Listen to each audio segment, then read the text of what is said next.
Hi guys, welcome to இன்றைக்கி என்ன special. இன்றைக்கி நம்ம சேனலில் பார்க்க போகிறது சண்டே லன்ச் ரொட்டீன் தான். நான் இன்றைக்கி உங்ககிட்ட ஷேர் பண்ணிக்க போகிறேன். ரொம்ப சிம்பிளான மெனு தான் ஃப்ரெண்ட்ஸ் நான் இன்றைக்கி பிளான் பண்ணியிருக்கேன். நான் என்ன பண்ண போகிறேன்னு பார்த்தீங்கன்னா chicken pepper fry, mutton biryani, curd raita இதான் பண்ணலான்னு பிளான் பண்ணியிருக்கேன். நான் அதை செய்ய ஸ்டார்ட் பண்ணும்போது டைம் பார்த்தீங்கன்னா 12:15 ஆகிடுச்சு.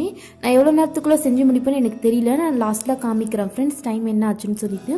தேவையான பொருட்கள் நான் எடுத்து வச்சுருக்கேன். ஒவ்வொரு டிஷ் பண்ணும்போதும் நான் எக்ஸ்பிளைன் பண்ணுறேன் என்ன பொருட்கள் தேவைன்னு சொல்லிட்டு. ஃபர்ஸ்ட் நான் பிரியாணிக்கு தேவையான மட்டன் வேக வச்சுக்க போகிறேன். ஒரு 5லேருந்து 6 விசில் வர வரைக்கும் இதை வேக வச்சுக்கலாம். அந்த டைமிங்கில் மற்ற டிஷ்க்கு தேவையான பொருட்கள் நம்ம ப்ரிப்பேர் பண்ணிக்கலாம். சிக்கன் வாஷ் பண்ணி எடுத்து வச்சுருக்கேன். இதுக்கு தேவையான மசாலா ஐட்டம்ஸ்ன்னு பார்த்திங்கன்னா மிளகு, சோம்பு, பச்சை மிளகாய், கொத்தமல்லி, கொஞ்சமாக இஞ்சி பூண்டு பேஸ்ட் எடுத்திருக்கேன். இஞ்சி பூண்டாக இருந்தாலும் ஓகே. பட்டை, லவங்கம், தேவையான அளவு உப்பு, மஞ்சள் தூள் எல்லாத்தையும் சேர்த்து ஒரு மிக்சி ஜாரில் பேஸ்ட் போல் அரைச்சி எடுத்து வச்சுக்கலாம். இந்த டிஷ்ஷுக்கு நம்ம வெங்காயம், தக்காளி, மிளகாய் தூள் எதுவுமே சேர்க்க போகிறதில்ல. இந்த இன்க்ரீடியன்ட்ஸ் வச்சு தான் நம்ம செய்ய போகிறோம் ஃப்ரெண்ட்ஸ். இப்போ மட்டனும் வெந்துருச்சு. நான் இதை எடுத்து வச்சுட்டு இப்போ சிக்கன் பெப்பர் ஃப்ரை செய்ய போகிறேன். ஒரு கடாயில் 4 டேபிள் ஸ்பூன் போல் எண்ணெய் சேர்த்துக்கிறேன். கொஞ்சம் அதிகமாக எண்ணெய் இருந்தால் தான் ஃப்ரெண்ட்ஸ் இந்த டிஷ்ஷுக்கு கொஞ்சம் நல்லாயிருக்கும். நம்ம எண்ணெயிலேயே சிக்கனை ஃப்ரை பண்ண போகிறோம், அதாவது வேக வைக்க போகிறோம். எண்ணெய் நல்லா காஞ்சிடுச்சு. நான் எடுத்து வச்சுருக்க சிக்கன் எல்லாத்தையும் இதில் சேர்த்து ஒரு 4லேருந்து 5 நிமிஷம் வரைக்கும் நல்லா வேக வச்சுக்க போகிறேன். இது கூட நம்ம அரைச்சி வச்சுருக்கோம் பார்த்தீங்களா, அந்த மசாலா ஐட்டம்ஸை இது கூட ஆட் பண்ணிக்கிறேன். ஆட் பண்ணிவிட்டு எல்லாம் ஒன்றோட ஒன்று நல்லா மிக்ஸ் ஆகிற மாதிரி கிளறி விட்டுக்கலாம்.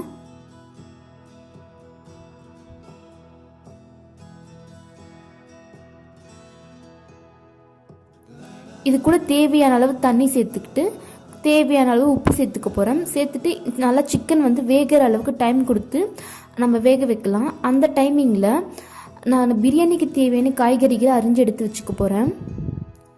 வுட்டன் ஷாப்பிங் போர்ட் வாங்கணும்னு ட்ரை பண்ணிகிட்டு இருக்கேன் ஃப்ரெண்ட்ஸ். கண்டிப்பாக நெக்ஸ்ட் ஷாப்பிங் போகும்போது வாங்கிடுவேன்னு நினைக்கிறேன். அது வரைக்கும் இது தான் யூஸ் பண்ணிகிட்ருக்கணும். நான் காய்கறியில் கட் பண்ணிவிட்டு காமிக்கிறேன். நான் எல்லா காய்கறிகளும் அரிஞ்சு வச்சுட்டேன் ஃப்ரெண்ட்ஸ். வெங்காயம், தக்காளி, புதினா எல்லாம் க்ளீன் பண்ணி எடுத்து வச்சுட்டேன். அப்பப்போ நான் இந்த பெப்பர் ஃப்ரையை கிளறி விட்டுக்கிட்டே இருக்கேன், அடி பிடிக்காமல் இருக்கிறதுக்காக. இல்லைன்னா அடி பிடிச்சிடும் இல்லையா, அதனால் கிளறி விட்டுக்கிட்டே இருக்கேன். பக்கத்தில் இருக்கிற பர்னரில் ஸ்டவ்வில் பார்த்திங்கன்னா ஒரு சின்ன பாத்திரத்தில் தண்ணி வச்சுருக்கேன். இது எதுக்குன்னா நம்ம பிரியாணி செய்யும் போது டக்குன்னு தண்ணி கொதிச்சுட்டு இருக்கும்போது இதையே ஆட் பண்ணிக்கலாம், கொஞ்சம் ஈஸியாக முடிஞ்சிடும். அரிசி எடுத்து வச்சுருக்கேன். நான் இன்றைக்கி பார்த்திங்கன்னா 1 கிலோ அரிசி எடுத்திருக்கேன் ஃப்ரெண்ட்ஸ். அதாவது சீரக சம்பா அரிசின்னு சொல்லுவாங்களே, அதான் எடுத்திருக்கேன். க்ளீன் பண்ணிவிட்டு இப்போது அரிசியை ஊற வச்சுக்க போகிறேன். பிரியாணி செய்கிறதுக்கு ஒரு 20 நிமிஷத்துக்கு முன்னாடி நான் அரிசி ஊற வச்சுருக்கேன். இது என்னென்னு பார்த்திங்கன்னா இந்த வீக், அதாவது நாளைக்கு மண்டே இல்லையா, அதுக்காக டிஃபனுக்கு அரிசி ஊற வச்சுருக்கேன். பருப்பு எடுத்து வச்சுருக்கேன். ஒரு 1/2 hour கழித்து நம்ம தண்ணி சேர்த்துக்கலாம் அப்படின்னு சொல்லி எடுத்து வச்சுருக்கேன் ஃப்ரெண்ட்ஸ். அவ்வளோதான். சிக்கனும் நல்லா வெந்துருச்சு. பட் இன்னும் கொஞ்சம் தண்ணி இருக்குது. அது எல்லாமே நல்லா ட்ரை ஆகணும். அது வரைக்கும் நம்ம வெயிட் பண்ணலாம். லாஸ்ட்டாக நம்ம இறக்கும் போது கொஞ்சமாக பெப்பர் தூவி கிளறி விட்டு இறக்கிட்டா நம்மளுடைய சிக்கன் பெப்பர் ஃப்ரை ரெடி ஆகிடும். தண்ணி இல்லாமல் இப்போ ஆகிற வரைக்கும் நம்ம வெயிட் பண்ணலாம். அவ்வளோதான், நம்மளுடைய சிக்கன் பெப்பர் ஃப்ரை ரெடி ஆகிடுச்சு. நெக்ஸ்ட்டு நம்ம பிரியாணி தான் ப்ரிப்பேர் பண்ண போகிறோம். ரொம்ப சிம்பிளான டிஷ் தான் ஃப்ரெண்ட்ஸ். வீட்டில் ட்ரை பண்ணி பாருங்கள். டைம் கூட அதிகமாக ஆகாது, பட் ரொம்ப டேஸ்டியாக இருக்கும். இப்போ நம்ம பிரியாணிக்கு தேவையான பொருட்கள் பார்க்கலாம். நான் ஃபஸ்ட்டு அரிஞ்சு வச்சுட்டேன் ஃப்ரெண்ட்ஸ். எல்லாமே கட் பண்ணி எடுத்து வச்சுட்டேன்.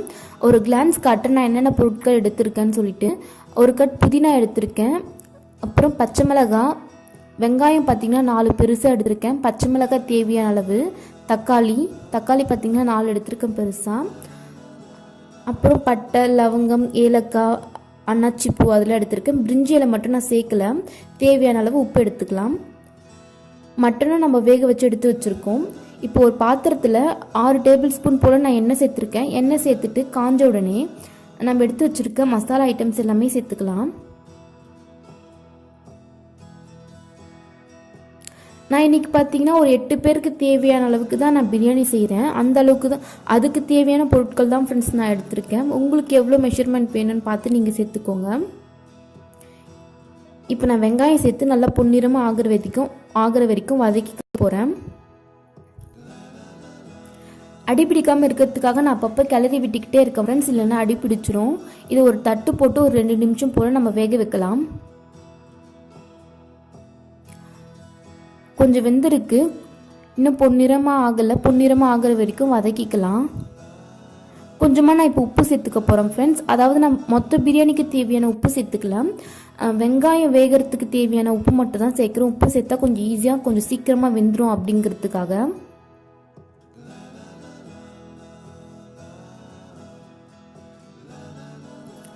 உப்பு சேர்த்தாச்சு, நல்லா கிளறி விட்டுக்கலாம். நல்லா பொன்னிறம் ஆகிற வரைக்கும் நம்ம இதை வதக்கிட்டே இருக்கலாம்.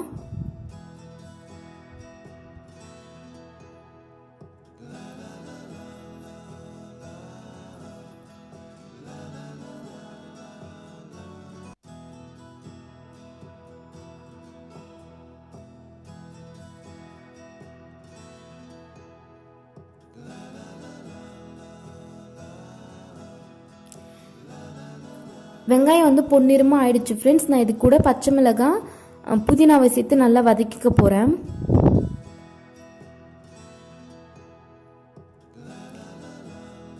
இது கூட எடுத்து வச்சுருக்கேன் இஞ்சி பூண்டு பேஸ்ட்டு சேர்த்துக்கிறேன்.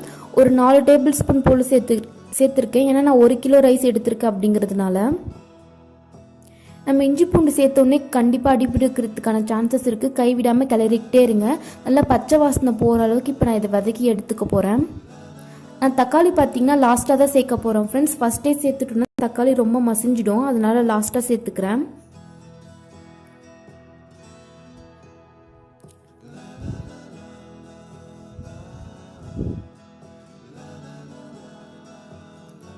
இது வந்து ஒரு தட்டு போட்டு ஒரு 2 நிமிஷம் போல் மூடி வச்சிடலாம்.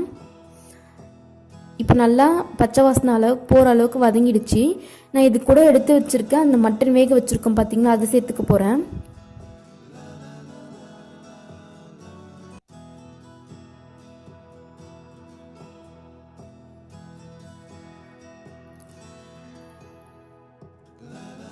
காரத்துக்காக 2 டேபிள் ஸ்பூன் மிளகாய்த்தூள் சேர்த்துருக்கேன். இந்த மிளகாய்த்தூள் பார்த்தீங்கன்னா மிளகாய் ப்ளஸ் மல்லி அது மட்டும் சேர்த்த மிளகாய்த்தூள். அது இல்லாமல் 2 டேபிள் ஸ்பூன் காஷ்மீரி மிளகாய்த்தூள் சேர்த்துருக்கேன். இதில் எந்த கலரும் சேர்க்கல ஃப்ரெண்ட்ஸ். இந்த மிளகாய்த்தூள் கலரே கரெக்டாக இருக்கும் அப்படிங்கிறதுனால நம்ம கலர் சேர்க்கலை. இதெல்லாம் நல்லா சேர்த்து கலரி விட்டுக்கலாம்.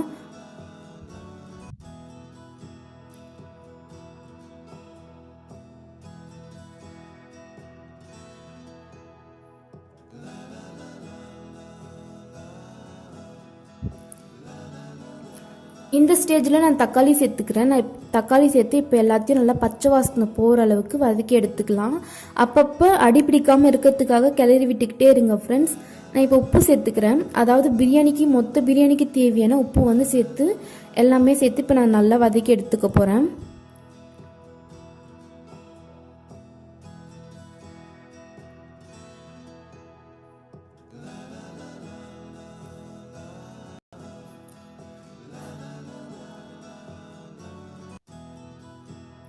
எண்ணெய் நல்லா பிரிஞ்சு வர வரைக்கும் நம்ம இப்போ வதக்கிக்கலாம்.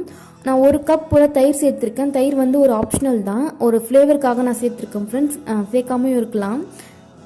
நம்ம சேர்க்க வேண்டிய பொருட்கள் எல்லாம் சேர்த்தாச்சு. இப்போ நல்லா கிளறிக்கலாம்.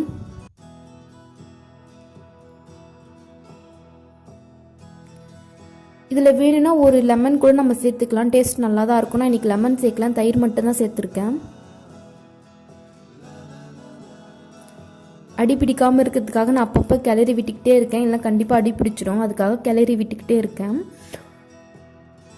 நல்லா எண்ணெய் பிரிஞ்சு வந்துருச்சு ஃப்ரெண்ட்ஸ். நான் இது கூட தண்ணி சேர்த்துக்கிறேன். அதாவது நான் கொதிக்க வச்சுருந்தேன் பார்த்தீங்களா, அந்த தண்ணியே சேர்த்துக்கிறேன். ஒரு 2 கப் போல் சேர்த்து வச்சுருக்கேன்.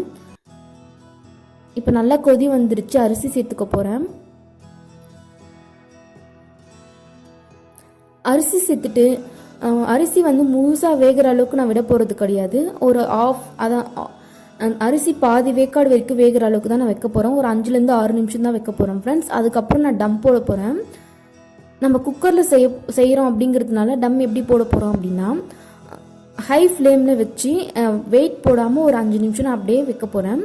இந்த ஸ்டேஜில் நான் இப்போது போட்டு குக்கர் மேல் மூடி போட்டு வெயிட் போடாமல் 5 நிமிஷம் வைக்க போகிறேன்.